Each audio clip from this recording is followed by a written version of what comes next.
A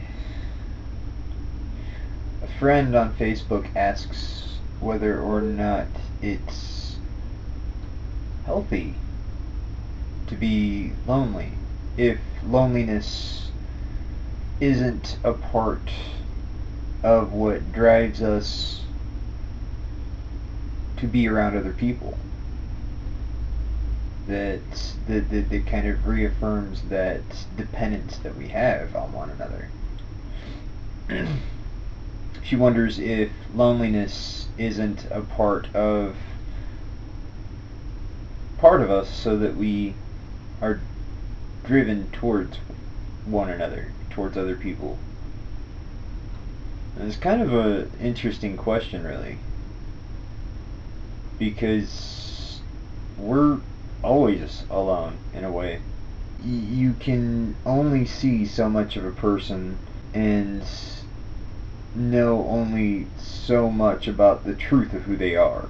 It seems that so very many of us try very hard to make that not the case. People do it when they're in relationships. They do it to their kids, most notably in their kids. They just try to make these little carbon copies of themselves. They want somebody to know exactly who they are and make that the objective truth of things.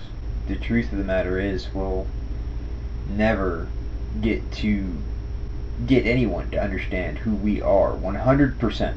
Even if you were to live your life 100% without secrets, to just wear your heart on your sleeve and be completely honest, it's not to say that that's going to be interpreted accurately. A person's interpretation of their perception of what you put off is going to be accurate towards your intentions and who you really are.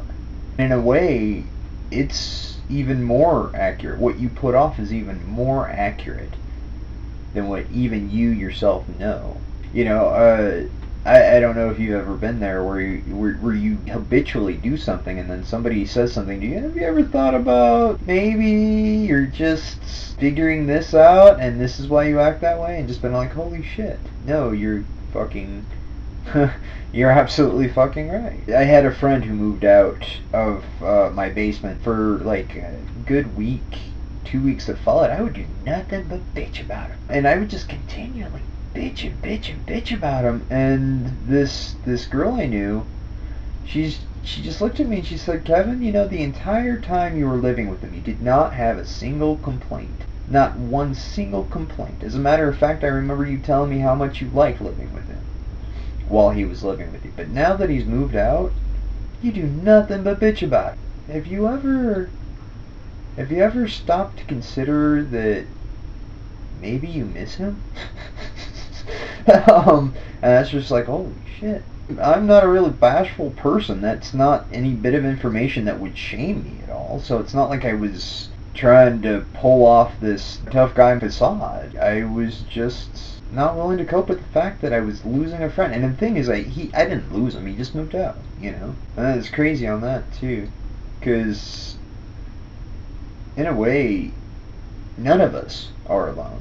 I mean, I'm sure that there's some bitch hermit out in the middle of nowhere who lives off of dead rats. I mean, that's definitely alone. But I mean, if you have a computer and you are into social networking at all, if you talk to anybody ever while you're on the phone, there's no being alone. Every part of you is forged by the interactions that you have with other people. All of those interactions forge a part of who you are. Those interactions help to define us. Right now, I'm talking to you. I'm vlogging on a little 4 by 2-inch camera. I'm not really talking to anybody right now. I'm sitting here in my room alone by myself. I am content with that.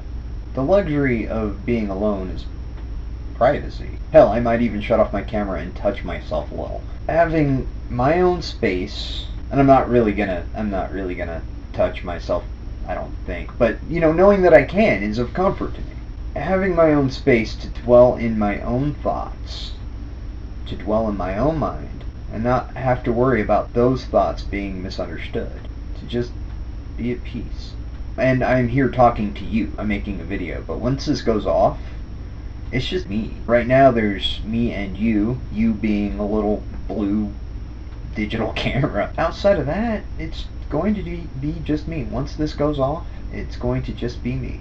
Then I think, it makes me think about, what if that were always the case?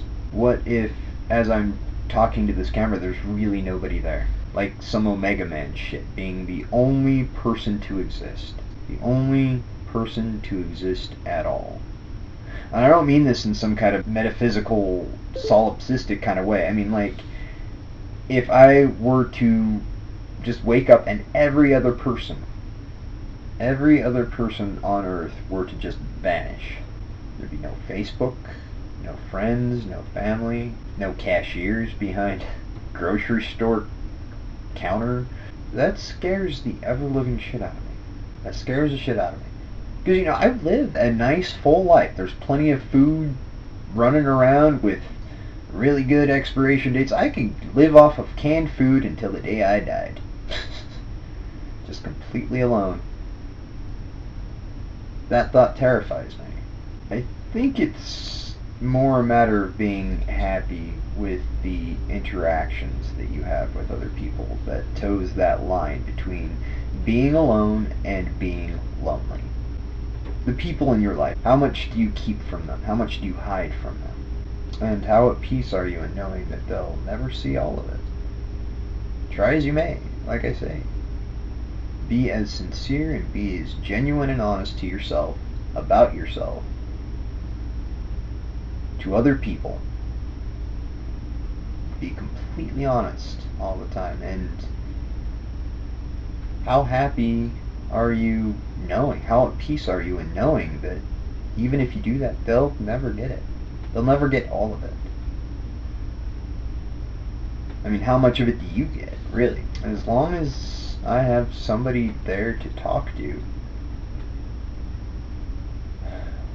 they'll be interacting with me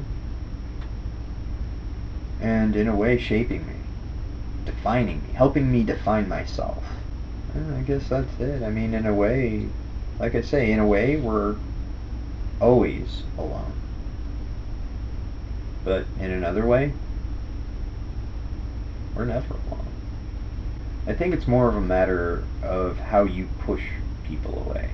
How alone you're trying to be. How much you're trying to not be alone. I mean, it goes both ways. Push and pull. How hard do you push people away? How much do you lie to them? How often do you tell them maybe too much? It's a nice little song and dance.